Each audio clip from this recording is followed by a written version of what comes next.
Are you looking for relevant healthcare information?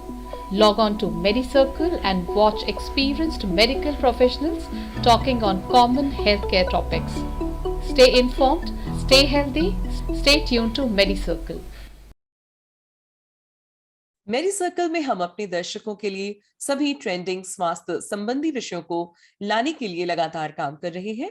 एक स्वस्थ रोग मुक्त जीवन जीने के लिए आपको अवेयर करना, उसके लिए आवश्यक समाचार और विचारों को आपके ध्यान में लाना हमारा प्राइमरी ऑब्जेक्टिव है।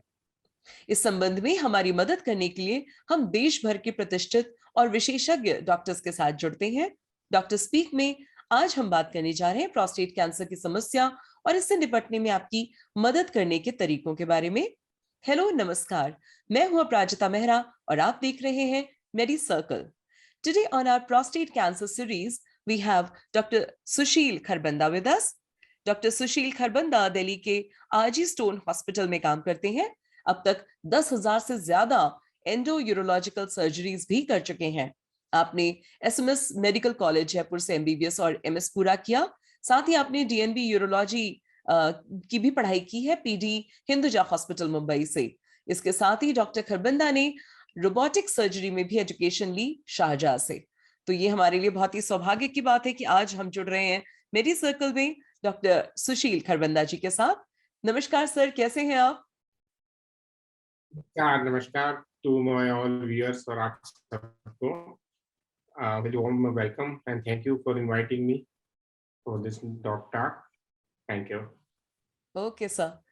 सर, पहला प्रश्न आपसे पूछना चाहूंगी कि प्रोस्टेट कैंसर का डायग्नोज कैसे किया जाता है? देखिए, हम आज बैठे हैं बात करने के लिए प्रोस्टेट कैंसर के बारे में। थोड़ा ब्रीफली बताऊं तो prostate cancer world wide men's के अंदर पाया जाने वाला सबसे कॉमन कैंसर है world wide, in India also. आपका कंपेयर कर सकते हैं सिर्फ इसको लंग कैंसर के साथ इंडिया में, बट अगर वर्ल्ड वाइड देखा जाए तो प्रोस्टेट कैंसर हमारे मेल्स में मोस्ट कॉमन है, काफी कॉमनली पाया जाता है।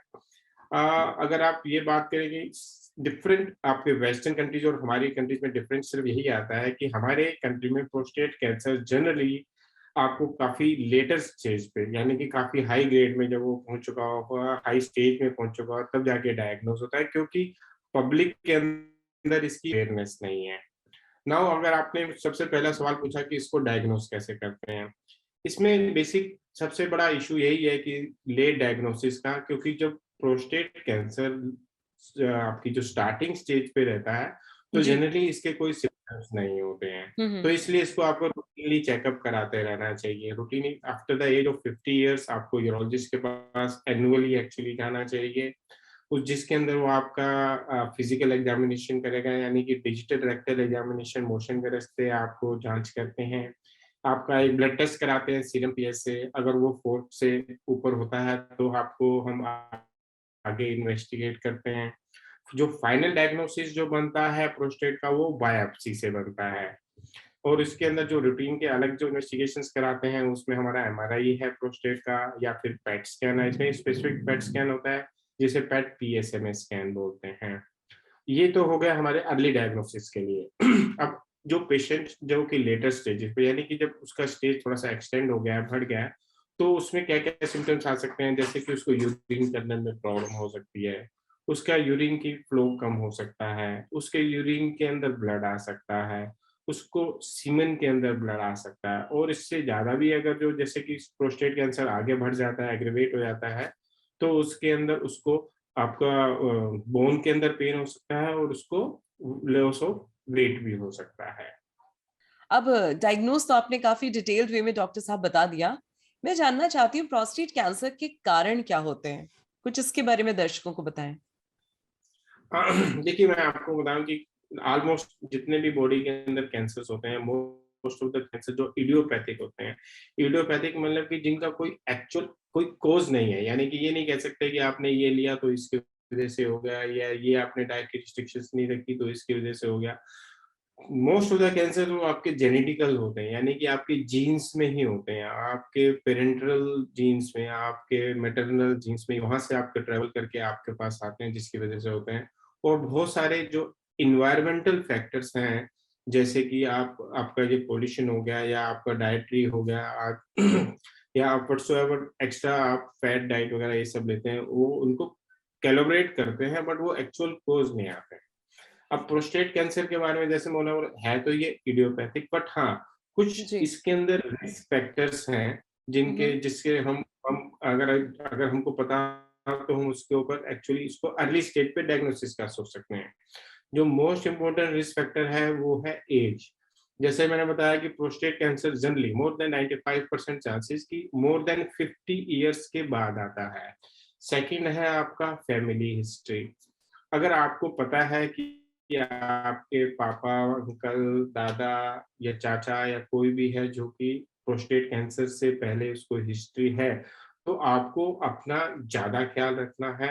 आपको अपना जो है अर्ली, आपको अराउंड 45 ईयर्स से ही आपको अपना रेगुलर एनुअल चेकअप कराते रहना चाहिए प्रोस्टेट कैंसर से रिलेटेड।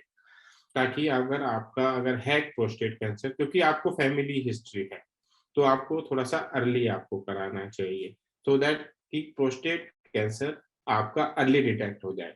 प्रोस्टेट कैंसर का सब सारा जो ट्रीटमेंट है ना, वो डिटेक्शन के ऊपर है। आपने कितना जल्दी आपने उसको डिटेक्ट किया, जितना जल्दी डिटेक्ट करेंगे तो क्यूरेबल भी है। सही क्यूरेबल बात। से मतलब ये होता है जी। कि वो आपका शरीर से खत्म हो गया है। दूसरा होता है ट्रीटमेंट मैनेजेबल। मैनेजेबल मतलब वो आपको उसको खत्म तो नहीं कर पाते, बट आप उसको ट्रीट करते हैं। तो अर्ली स्टेज पे अगर प्रोस्टेट कैंसर अगर आपको होता है तो वो क्यूरेबल है। इसलिए इसकी बहुत ज्यादा इंपॉर्टेंस है कि अगर आपको पता है कि आपको फैमिली हिस्ट्री है, तो आप उसको अर्ली डिटेक्शन की तरफ सोचें। तीसरा है ओबेसिटी। ओबेसिटी के साथ काफी ज्यादा इसका कोरिलेशन है, so that if you are obese तो आपको प्रोस्टेट कैंसर के होने के चांसेस भी ज्यादा है। ज्यादा हो गया। ओके।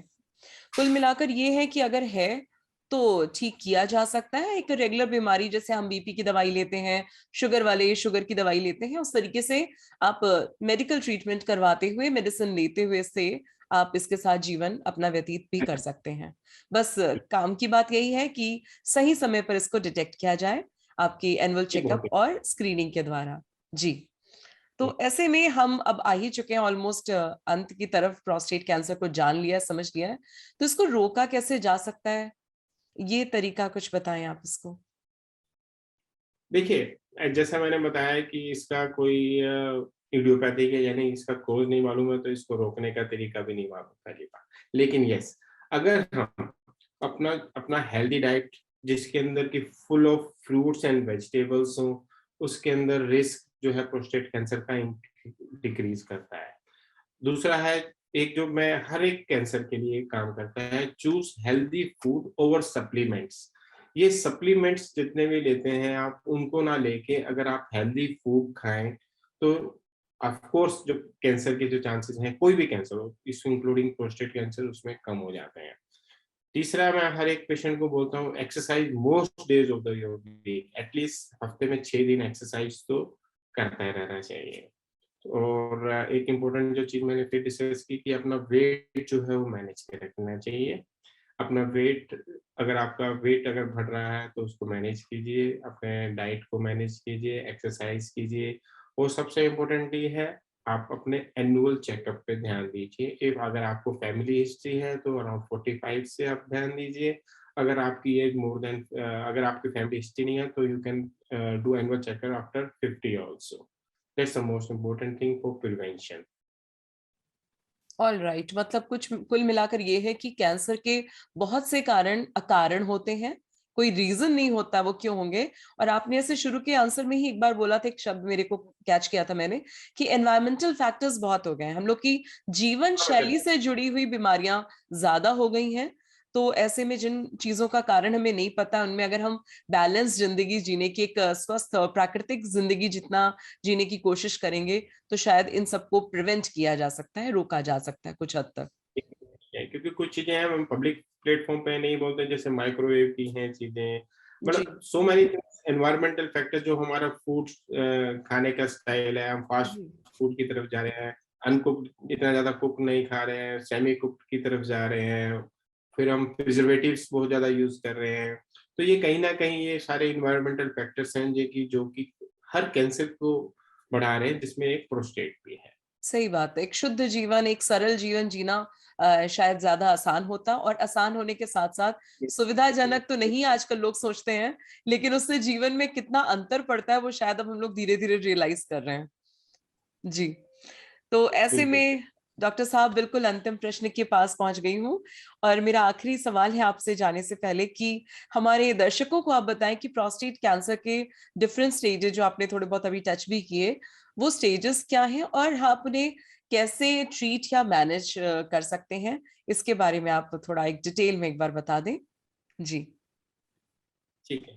देखिए, प्रोस्टेट कैंसर मोटे तौर पे हम इसको 3, कोई भी कैंसर रहता है ना वैसे, तो इसमें 2 चीजें देखी जाती है, one is staging and one is grading.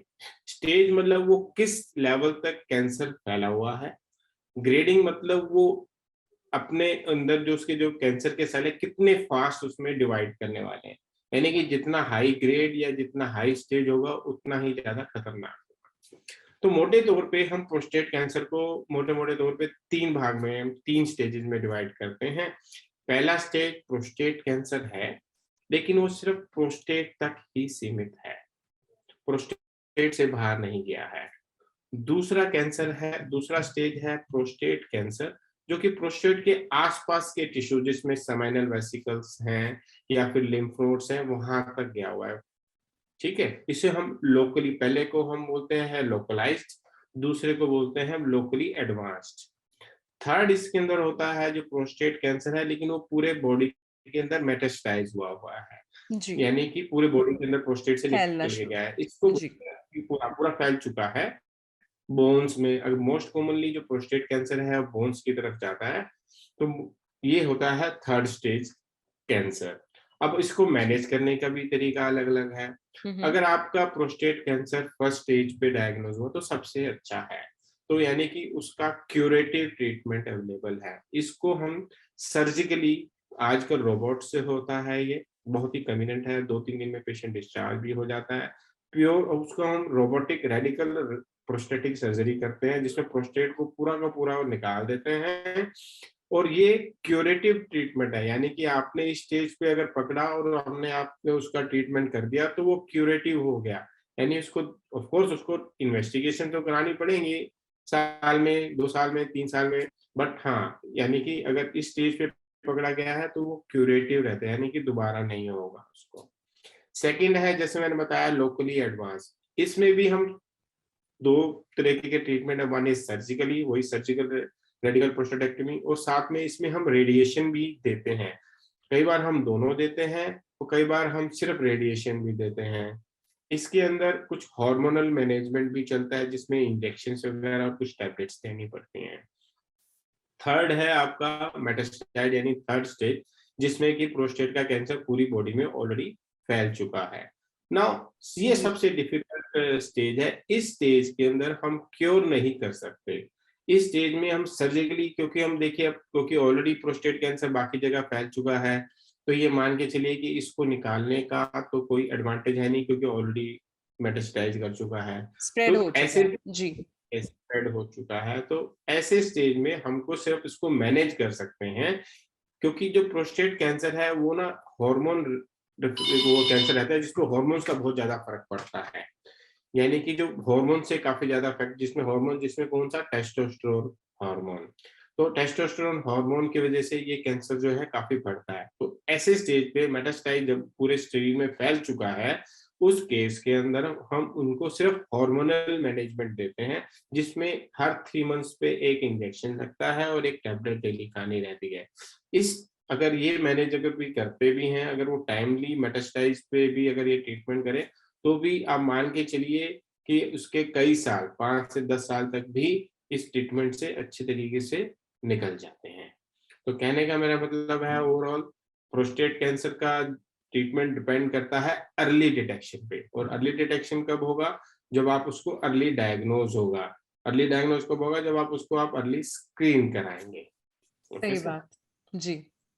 तो कुल मिलाकर किसी भी कैंसर को रोकने का सबसे आसान या समझदारी भरा तरीका यही है कि आप अवेयर रहिए, जागरूक रहिए, पूरी जानकारी हमेशा लेकर रखिए और अपनी उम्र के साथ बढ़ते हुए आपको जैसे जिस सोपान पे जो डॉक्टर्स आपके जनरल प्रैक्टिशनर आपको सलाह देते हैं, आपका जनरल फिजिशियन, कि आपको अब ये वाले चेकअप करा लेने चाहिए, तो वो आपको एनुअली करा लेने चाहिए, ताकि उससे आप कुछ भी ऐसा अगर अनटूवर्ड होने वाला हो तो उसे समय रहते संभाला जा सके। और अगर हो गया है तो भी हमारे पास उतने काबिल डॉक्टर्स मौजूद हैं जो आपको उनके साथ भी जीते हुए जीवन को एक्सटेंड आपके कर सकते हैं, लॉन्जेविटी बढ़ा सकते हैं। सो बहुत अच्छा लगा डॉक्टर साहब, आज आप हमसे मेडी सर्कल के माध्यम से जुड़े, आपने इतनी सारी काम की जानकारी दी हमें और बहुत ही आसान सुलझे हुए शब्दों में आपने ये जो समझाया है आज हमें, तो हमारे सभी दर्शकों को बहुत लाभ होने वाला है इससे। Thank you so much, it was really a pleasure having you today. Thank you so much from everyone here at MediCircle. Thank you, sir. Thank you for inviting me. Thanks a lot.